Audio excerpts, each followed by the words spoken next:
I'm making this video in October, but it won't be posted until November, so that's when you'll see it. But I am just feeling so harried because I'm going to be gone for most of November. From the beginning of November until the 16th, my husband and I are on that wonderful Mediterranean cruise. And then I'm back, and then the day after Thanksgiving, I get on a plane again, this time with my niece and my two great nieces, and we are going to Las Vegas for the weekend, which should be quite an experience because the two youngest they're in their mid-20s, have never been to Vegas, so yeah, I'm not planning on getting much sleep. But anyway, I've been trying to make videos as much as I can ahead, and I want to make sure everything is planned for Thanksgiving. Now, if you're hosting a Thanksgiving dinner and it's one of your first times doing it, I have an excellent video for you. It is called Thanksgiving 101, and it's a guide to help you roast the perfect turkey, and it covers all the basics, what size turkey to buy, how to thaw the turkey, how to prepare the turkey for roasting, and discusses whether to brine the turkey or not, and is basting necessary, should you stuff the turkey, and how to roast that turkey to perfection. And it's also a step-by-step guide to making the perfect, rich Thanksgiving gravy. Now, I don't know about you, but my family, Thanksgiving, what we prepare is a tradition. There are certain dishes that have to be there every single year. And of course we have our turkey, and I usually buy a 20-25 pound turkey, and we don't deep fry it.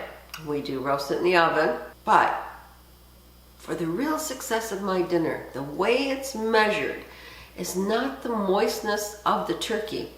It is the succulence of the dressing. I inherited this recipe from my mom, who got it from her mom. So this recipe is, probably over 150 years old, and it's what I always make. And then when my brother married my sister-in-law, she had to make it too. It's a requirement. It is what we consider Thanksgiving. It wouldn't be Thanksgiving without this dressing. And I have this recipe here for you. If you want to try it, I can just tell you it is moist and it's delicious, and it is rich, and it is extremely calorie ridden.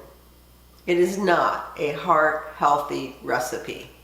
Now, my kids love, not my husband so much, but my kids love oven roasted root vegetables. So I have a recipe here if you're interested. It combines potatoes, sweet potatoes, carrots, turnips, rutabagas, and onions with broth and a little honey. Slow cooking results in caramelized vegetables that are just so good. And of course, we have to have real mashed potatoes. But my hand starts cramping up, after peeling a lot of apples for the apple pies. Once I get to the potatoes, I start cramping. So generally my husband or one of the kids come over to help me. But you gotta have real mashed potatoes. And I make them with the Yukon Gold potatoes, but I know a lot of people like them with russet potatoes. And of course we also have baked sweet potatoes, but not the way most people do, with those marshmallows on it.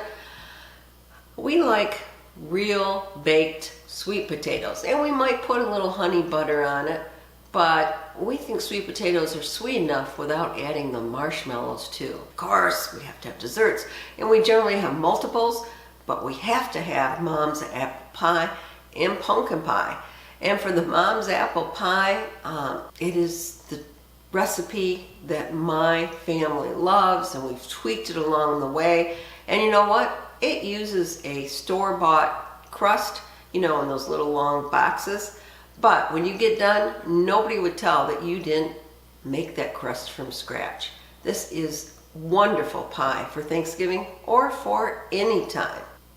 And one other thing I like to do is, you can get real stressful during Thanksgiving. So I make a big pitcher of Brandy Alexander's, kind of an old-fashioned drink, it has a little nutmeg on it, a little shaved chocolate. And my husband and I kind of sip it while we're making the dishes. And it just helps relaxing, I guess, so you don't get so stressed out by the day. You might want to consider that. I have the recipe for a pitcher of brandy Alexander's. And of course, we love the leftovers. That's one reason I wouldn't really care going to somebody else's house for Thanksgiving, because we wouldn't have the leftovers. You know, I love the mashed potatoes fried in butter so they get that nice crispy coating on both sides. And we love making turkey soup from the carcass, the turkey carcass. That is my youngest son's favorite. He just loves that. And I love having homemade biscuits with turkey meat on top and then smothered in a turkey broth. But there's so many things you can do with turkey leftovers. So part of my prepping is my shopping list. I have a list that I might add to or take away each year, but I keep it so I don't forget buying something at the store. You know, you want to make sure you shop early enough in case stores have empty shelves. One year I had my Thanksgiving emergency because I couldn't find sage anywhere. And this is an essential ingredient in the dressing recipe. So luckily I always keep a supply of sage on hand because I learned my lesson. Now this year, they say butter might be scarce, so you want to maybe buy some now, have it in your freezer, just in case. The rookie mistake, but even people who aren't rookies for making the Thanksgiving turkey, sometimes forget to take their turkey out from their freezer in time to thaw.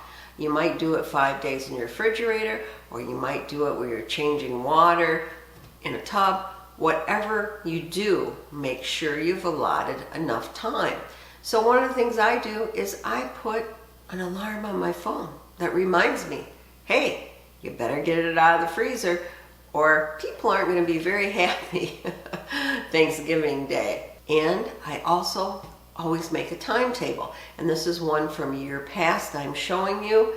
It varies from year to year, but it really helps me make sure everything is done on time. I have an upper oven and a lower oven, so you can see that in the columns. But it's not a bad idea for you, plot that out so you know everything is on the table at the right time. Oh, and you don't forget to put the rolls in the oven or something else essential for your dinner. And always be flexible. You know, one year not too long ago, I had a 22-pound turkey and it was in the oven, and gradually I started getting cancellations.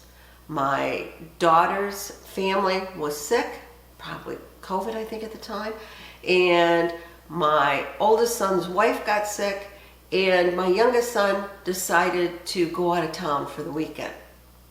So here we are, my husband and I sit down to this huge dinner, right, with that 22-pound turkey. Well, I had an extra brandy Alexander that day, but you know, it wasn't bad. It was pretty relaxing, and the next day we took care packages to the kids so they had some of the leftovers and could enjoy Thanksgiving dinner, and we made a lot of great dishes with the leftovers. So be flexible. Things happen. Still enjoy the day. And along that same line, count your blessings. Beforehand, think of all the things that you're thankful for last year. Not just all the terrible events. Count your blessings, because that's what Thanksgiving is all about. So here's my advice. Prepare a good shopping list. Make a timetable up and follow it. Set that alarm on your phone when you need to take your frozen turkey out to de-thaw, and enjoy the day. No matter what happens, you know, part of it is that the family gets together. So have fun. And I hope you have a marvelous Thanksgiving this year.